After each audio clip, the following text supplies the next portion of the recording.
ನಮಸ್ಕಾರ ಎಲ್ರಿಗೂ. ವನಿತೆ ಕನ್ನಡ ವಾಹಿನಿಯ ಮತ್ತೊಂದು ವಿಡಿಯೋಗೆ ಎಲ್ರಿಗೂ ಆತ್ಮೀಯ ಸ್ವಾಗತ. ರವಿ ಬೆಳಗೆರೆ ಅವರ ಹೇಳಿ ಹೋಗು ಕಾರಣ ಕಾದಂಬರಿ ಪುಸ್ತಕ ಪಠಣ. ಒಂದು ಅದ್ಭುತ ಪ್ರೇಮ ಕಾದಂಬರಿ, ಭಾವನಾತ್ಮಕ ಕಥಾಹಂದರ 2ನೇ ಸಂಚಿಕೆಗೆ ಎಲ್ರಿಗೂ ಆತ್ಮೀಯ ಸ್ವಾಗತ. ಅಂಥ ಕತ್ತಲಿನಲ್ಲಿಯೂ ಕಿಸೆಯಿಂದ ಬೀಗದ ಕೈ ತೆಗೆದು ಅದನ್ನು ಬೀಗದ ಕಣ್ಣಿಗೆ ಚುಚ್ಚಿ ಕರಾರುವಾಕ್ಕಾಗಿ ಬಾಗಿಲು ತೆಗೆದು ಕೋಣೆಯ ಸ್ವಿಚ್ಚು ಹಾಕಿದ ಹಿಮವಂತ್.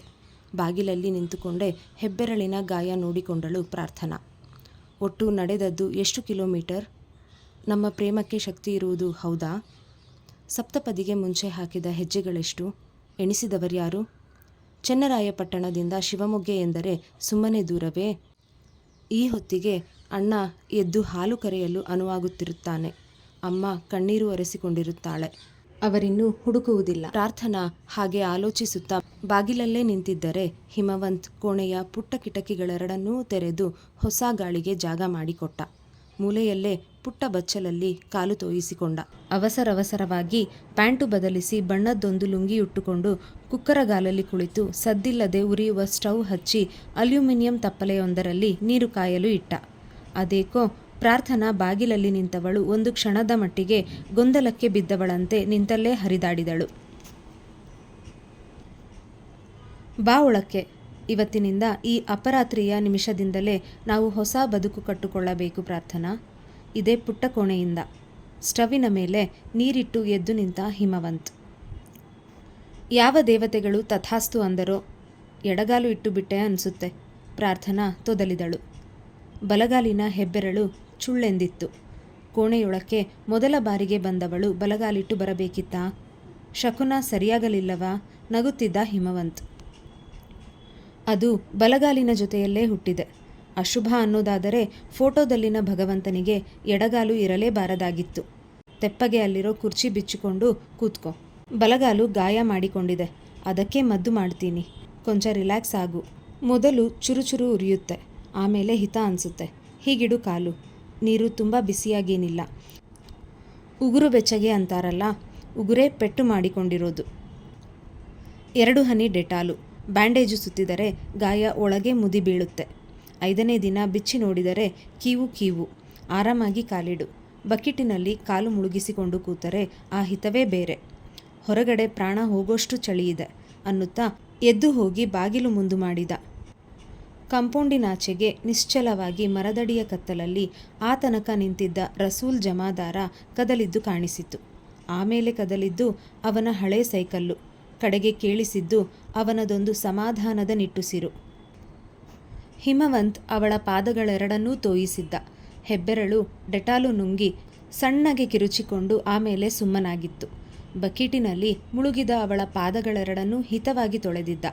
ಉಗುರು ಬೆಚ್ಚಗಿನ ನೀರಲ್ಲಿ ಅದ್ದಿ ಅವಳ ಕಾಲ್ಬೆರಳ ತುದಿಗಳನ್ನು ತುಂಬ ಮೃದುವಾಗಿ ಒತ್ತಿದ್ದ. ಆಮೇಲೆ ಹಿಮ್ಮಡ, ಇಡೀ ಪಾದ, ಕಾಲಿನ ಕಂಬ.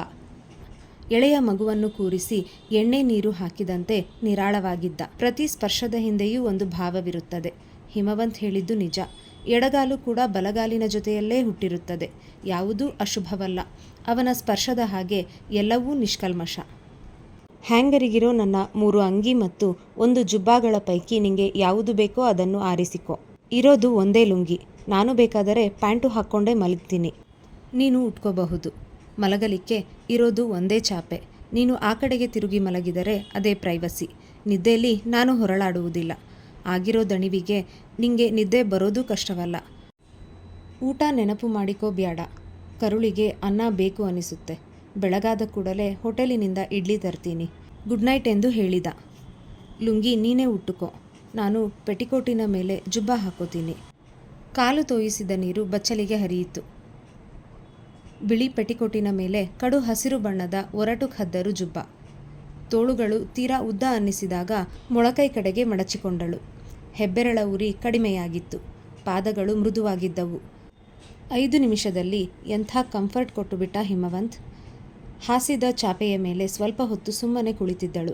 ಕಣ್ಣಲ್ಲಿ ನಿದ್ದೆ ಸುರಿಯುತ್ತಿತ್ತು. ಅವಳ ಸೌಂದರ್ಯಕ್ಕೆ ಆ ಅರ್ಧರಾತ್ರಿ ಕೂಡ ಬೆರಗಾದಂತಿತ್ತು. ಹಚ್ಚಿಟ್ಟ ದೀಪಕ್ಕೆ ಹಾಲು ಬೆರೆಸಿದಂಥ ಬಣ್ಣ. ತನಗಿರುವ ಶ್ರದ್ಧೆಯನ್ನೆಲ್ಲ ಬಳಸಿ ಅವಳ ರೂಪು ತಿದ್ದಿರಬೇಕು ಭಗವಂತ. ಪ್ರಾರ್ಥನಾಳ ಕಣ್ಣುಗಳಲ್ಲಿದ್ದುದು ಸಾತ್ವಿಕ ಚೆಲುವು. ನಕ್ಕರೆ ಅದೆಂಥದೋ ಸೌಮ್ಯ ಕಳೆ. ಒಂದು ಕೆನ್ನೆಯ ಮೇಲೆ ಮಾತ್ರ ಗುಳಿ ನೆಗ್ಗುತ್ತದೆ. ಮುಂದಲೆಯಲ್ಲಿ ಸುಳಿದಿರುಗಿದ ಮಿನ್ನಾಗರಗಳಂತಹ ದಟ್ಟ ಗುಂಗುರು ಕೂದಲು. ಅವಳ ಹುಬ್ಬುಗಳಲ್ಲಿ ಒಂದು ಕಾನ್ಫಿಡೆನ್ಸು ಸರಿದಾಡುತ್ತದೆ. ಕೆಳತುಟಿಗೆ ಮೆತ್ತಿಕೊಂಡಂತಿರುವ ಪುಟ್ಟ ಮಚ್ಚೆಯಲ್ಲಿ ಅದೆಂಥದೋ ಅಮಾಯಕತೆ. ಹಿಮವಂತ್ ಇಷ್ಟಪಟ್ಟಿದ್ದೇ ಅದನ್ನು. ಪಕ್ವಗೊಂಡ ವ್ಯಕ್ತಿತ್ವದ ಹುಡುಗಿಯರಲ್ಲಿ ಈ ಅಮಾಯಕತೆ ಸತ್ತು ಹೋಗಿರುತ್ತದೆ. ಬುದ್ಧಿ ಬೆಳೆಯದ ಸುಂದರಿಯರ ಮುಖದಲ್ಲಿ ತೇಲುವುದು ಅಮಾಯಕತೆಯಲ್ಲ, ದಡ್ಡತನ. ಕಾನ್ಫಿಡೆನ್ಸು ಮತ್ತು ಅಮಾಯಕತೆಗಳೆರಡೂ ಬೆರೆತ ಮುಖದಲ್ಲಿ ಮಾತ್ರ ಚೆಲುವು ನೆಲೆಸುತ್ತದೆ. ಹಾಗಂತ ಅವನೇ ಹೇಳಿದ್ದ. ಹಾಗಂದುಕೊಳ್ಳುತ್ತಿದ್ದಾಗಲೇ ಅವಳಿಗೆ ನಿದ್ರೆ. ಸುಮ್ಮನಿತ್ತು ಶಿವಮೊಗ್ಗೆ. ಹಾಗೆ ಚೆನ್ನರಾಯಪಟ್ಟಣದಿಂದ ಹೊರಟು ಅಪರಾತ್ರಿಯಲ್ಲಿ 2 ಅಸ್ಪಷ್ಟ ನೆರಳುಗಳು ನಡೆದು ಬಂದು ಶಿವಮೂರ್ತಿ ಸರ್ಕಲ್ಲಿನ ಸಮೀಪದ ಮಂಡಿ ಮರ್ಚೆಂಟು ಶಾಂತಯ್ಯನವರ ಮನೆಯ ಹಿತ್ತಲಲ್ಲಿದ್ದ ಪುಟ್ಟ ಕೋಣೆಯೊಳಕ್ಕೆ ದಾಖಲಾದುದನ್ನು ಯಾರೂ ಆಸ್ಥೆಯಿಂದ ಗಮನಿಸಿರಲಿಲ್ಲ, ಒಬ್ಬ ರಸೂಲ್ ಜಮಾದಾರನ ಹೊರತಾಗಿ. ಅವನು ಸದ್ದು ಮಾಡದೆ ನಡೆದು ಬಂದು ಕಾಂಪೌಂಡಿನಿಂದಾಚೆಗೆ ನಿಂತು ಅವರಿಬ್ಬರೂ ಕೋಣೆ ತಲುಪಿದುದನ್ನು ಖಾತರಿ ಮಾಡಿಕೊಂಡೇ ಹಿಂದಿರುಗಿದ್ದ. ಆ ನೆರಳುಗಳಿಗೆ ಇಡೀ ಜಗತ್ತಿನಲ್ಲಿ ಮತ್ತೊಂದು ಆಸರೆ ಇರಲಿಲ್ಲ. ಒಂದು ನೆರಳು ನಿಸ್ಸಹಾಯಕತೆಯಿಂದ ಕೈಚಾಚಿತ್ತು, ಇನ್ನೊಂದು ನೆರಳು ಸಮ್ಮತಿಯಿಂದ ಕೈ ಹಿಡಿದಿತ್ತು. ನಿಜಕ್ಕೂ ನನಗೊಂದು ಬದುಕು ಕೊಡುತ್ತೀಯಾ ಹಿಮವಂತ್? ಮೊದಲ ಭೇಟಿಯ ನಂತರದ ದಿನಗಳಲ್ಲಿ ಹಾಗಂತ ಕೇಳಿದ್ದಳು ಪ್ರಾರ್ಥನಾ.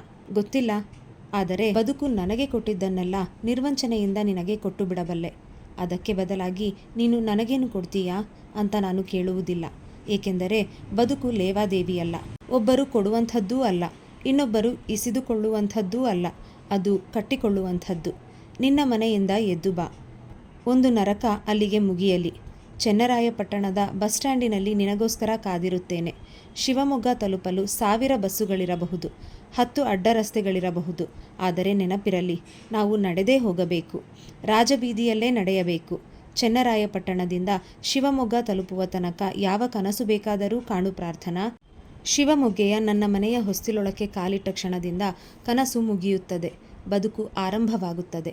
ನನ್ನ ಕೋಣೆಗೆ ಬಂದಿರು, ಅದಿನ್ನು ಮೇಲೆ ನಿನ್ನದು. ನನ್ನ ಬದುಕಿಗೆ ಬಂದಿರು, ಅದಿನ್ನು ಮೇಲೆ ನಮ್ಮಿಬ್ಬರದ್ದು. ಇಷ್ಟಕ್ಕೂ ನಿನಗೆ ನಾನೇನಾಗಬೇಕು ಪ್ರಾರ್ಥನಾ? ನನಗೆ ಗೊತ್ತಿಲ್ಲ. ಬಹುಶಃ ನಿನಗೂ ಗೊತ್ತಿರಲಾರದು. ನೀನು ಹೆಂಗಸು, ನಿನ್ನ ಹೆಸರು ಪ್ರಾರ್ಥನಾ. ಅಷ್ಟು ವಿವರಣೆ ಸಾಕು. ಈಗ ಹೇಳು, ನನ್ನನ್ನು ನಂಬಿಕೊಂಡು ಸಾವಿನ ಕೊನೆಯ ಕಿಲೋಮೀಟರಿನ ತನಕ ನಡೆಯುತ್ತೀಯಾ? ಅವತ್ತು ಹಿಮವಂತ್ ತೆಂಗಿನ ಮರವೊಂದರ ಬಡ್ಡೆಗೆ ಆತು ನಿಂತು ಕೇಳಿದ್ದ. ಪ್ರಾರ್ಥನಾಳ ಕಣ್ಣುಗಳಲ್ಲಿ ಇಬ್ಬನಿಯಿತ್ತು. ತನ್ನ ಮನೆ ಎಂಬ ಪುಟ್ಟ ನರಕದಿಂದ ಹೊರಬೀಳಲು ಅವಳು ತೆಗೆದುಕೊಂಡದ್ದು 16 ದಿನ. 17ನೇ ಸಂಜೆ ಅವಳು ಚೆನ್ನರಾಯಪಟ್ಟಣದ ಬಸ್ ಸ್ಟ್ಯಾಂಡಿನಲ್ಲಿದ್ದಳು. ಕೈಯಲ್ಲೊಂದು ಹರಕು ಚೀಲವೂ ಇರಲಿಲ್ಲ. ಕಣ್ಣುಗಳಲ್ಲಿ ಮಾತ್ರ ತುಂಬು ಕನಸಿತ್ತು. ನಿನಗೆ ಏನಾಗಬೇಕು ಅಂತ ಆಸೆ ಇದೆ ಪ್ರಾರ್ಥನಾ? ಅರಸೀಕೆರೆ ಸಮೀಪದ ಹಳ್ಳಿಯೊಂದರ ಗುಡಿಯ ಪೌಳಿಯಲ್ಲಿ ಕಲ್ಲು ಕಂಬಕ್ಕೆ ಬೆನ್ನು ಅದುಮಿ ಕುಳಿತಿದ್ದ ಹಿಮವಂತ್ ಅವಳನ್ನೇ ದಿಟ್ಟಿಸಿ ನೋಡಿ ಕೇಳಿದ್ದ. ಅವಳು ಉತ್ತರಕ್ಕಾಗಿ ತಡಕಾಡಲೇ ಇಲ್ಲ. ಸರಾಗವಾಗಿ ಅವನೆಡೆಗೆ ತಿರುಗಿ ನೋಡಿ ಹೇಳಿದಳು, ನಾನು ಡಾಕ್ಟರ್ ಆಗಬೇಕು ಹಿಮವಂತ್. ಲಕ್ಷಾಂತರ ಮಕ್ಕಳಿಗೆ ಅಮ್ಮನಾಗಬಲ್ಲಂತಹ ಮಕ್ಕಳ ಡಾಕ್ಟ್ರು. ಆದೇನಾ ಹಿಮವಂತ್? ಅವನು ದೇವಸ್ಥಾನದೆದುರಿಗಿನ ಪುಷ್ಕರಣಿಯತ್ತ ನೋಡಿದ. ಸಂಜೆ ಬಿಸಿಲಿಗೆ ನೀರು ಥಳಥಳಿಸುತ್ತಿತ್ತು. ಎಣಿಸುವ ಜರೂರತ್ತೇ ಇಲ್ಲ. ಜೇಬಿನಲ್ಲಿರುವುದು 180 ರೂಪಾಯಿ. ಪ್ರಾರ್ಥನಾ ಡಾಕ್ಟರಳಾಗುತ್ತಾಳಾ? ದೇಗುಲದೊಳಗಿನ ದೇವರ ಬಲಭುಜದ ಮೇಲಿನಿಂದ ಒಂದು ಸಂಪಿಗೆ ಹೂವು ನಿಧಾನವಾಗಿ ಜಾರುತ್ತಾ ತನ್ನೊಳಗೆ ಉದ್ಗರಿಸಿಕೊಂಡಿತ್ತು. ತಥಾಸ್ತು, ಅವಳು ಡಾಕ್ಟರ್ ಆಗುತ್ತಾಳೆ, ಮಕ್ಕಳ ಡಾಕ್ಟರು. ಹಾಗಂತ ಹಿಮವಂತ್ ನಿರ್ಧರಿಸಿದ್ದ. ಇಲ್ಲಿಗೆ ಈ ಸಂಚಿಕೆ ಪೂರ್ಣ. ಈಗ ಇಂದಿನ ಕಿವಿಮಾತು. ನೀವು ಯಾರು ಮತ್ತು ನಿಮಗೆ ಸಂತೋಷವನ್ನು ನೀಡುವ ವಿಷಯಗಳು ನಿಮಗೆ ತಿಳಿದಿರುವವರೆಗೆ ಇತರರು ನಿಮ್ಮನ್ನು ಹೇಗೆ ನೋಡುತ್ತಾರೆ ಎಂಬುದು ಮುಖ್ಯವಲ್ಲ. ಧನ್ಯವಾದ.